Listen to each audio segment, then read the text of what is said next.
Kecelakaan maut antar bus dan minibus terjadi di Temanggung, Jawa Tengah Selasa dini hari tadi. 2 orang tewas akibat kecelakaan ini. Kejadian bermula saat mobil berpenumpang 4 orang melaju kencang dan tak terkendali dari arah timur. Sesampainya di Manding, mobil menabrak bus antar kota antar provinsi yang berpenumpang 25 orang dari arah barat.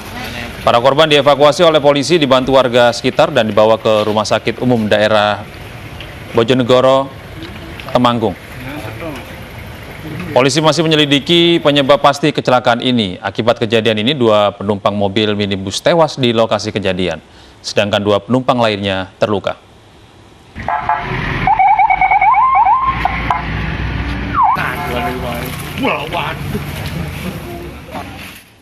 Pemirsa, 4 dari 6 orang penambang emas ilegal di Kecamatan Sangir Batanghari, Kabupaten Solok Selatan, Sumatera Barat, tewas tertimbun longsor. 2 orang berhasil selamat dan dilarikan ke puskesmas setempat. Longsor tambang emas terjadi di Timbahan Jorong, Kapalokoto, Nagari Abai, Kecamatan Sangir Batanghari, Kabupaten Solok Selatan.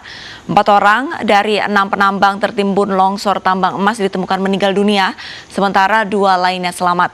2 korban selamat merupakan warga Pati, Jawa Tengah, sementara 2 orang korban lainnya masih dalam proses pencarian. Korban meninggal dibawa ke rumah duka di Nagari Abai, Kecamatan Sangir Batanghari, Kabupaten Solok Selatan. Hingga saat ini petugas masih mencari korban yang masih tertimbun dengan dibantu tim dari Basarnas. Longsor terjadi akibat curah hujan di daerah perbukitan di lokasi tambang. Kok yang ganti-ganti.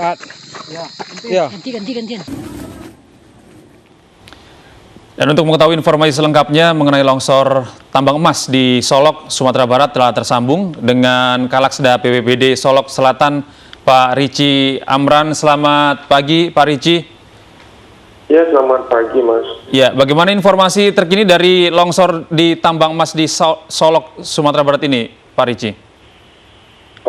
Kejadian di Timbahan di Sangir Batanghari, Kecamatan Sangir Batanghari Abai, Solok Selatan ini adalah kejadian yang berulang. Ya. Sebenarnya kejadian ini, tambang ini sudah ditutup oleh pihak berwenang. Artinya ini tambang ilegal. Dan kemarin kami mendapatkan info pagi hari, karena intensitas hujan yang tinggi. Setelah mendapat info dari masyarakat dan pihak kecamatan, kami langsung bergerak ke sana melakukan evakuasi. Ya, Pak Rici, sampai saat ini ada berapa orang tepatnya yang masih tertimbun dan dalam proses pencarian? Sampai batas waktu yang kami lakukan upaya evakuasi kemarin, kami sudah menemukan 7 orang korban meninggal. Baik. 9 orang korban luka berat dan luka ringan, dan disinyalir masih ada dari info yang di lapangan 1 orang yang masih tertimbun. Begitu. 1 orang tertimbun ya? 1 orang masih tertimbun. Lantas kalau misalkan untuk rencana evakuasi pada hari ini apa yang akan dilakukan, Pak? Jadi kendala tadi semalam kami lakukan sampai batas waktu yang bisa kami lakukan, karena keterbatasan, ya karena sudah gelap juga, dan kemungkinan kita memerlukan alat berat untuk lakukan, karena materialnya cukup besar-besar dan gede sekali batunya, jadi tidak bisa dilakukan manual dengan manusia. Begitu, Mbak.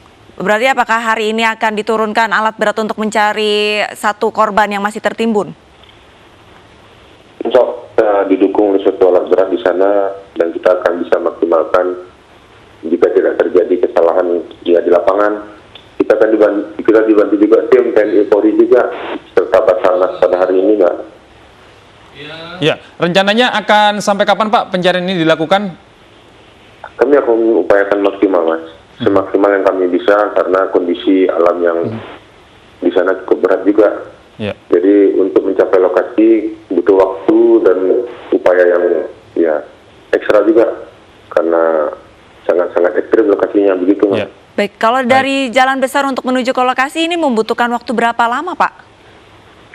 Kira-kira akses dari jalan raya kita harus menggunakan double garden ke sana. Jadi double garden sampai batas kendaraan yang bisa kita tempuh itu sekitar 1,5 sampai 2 jam.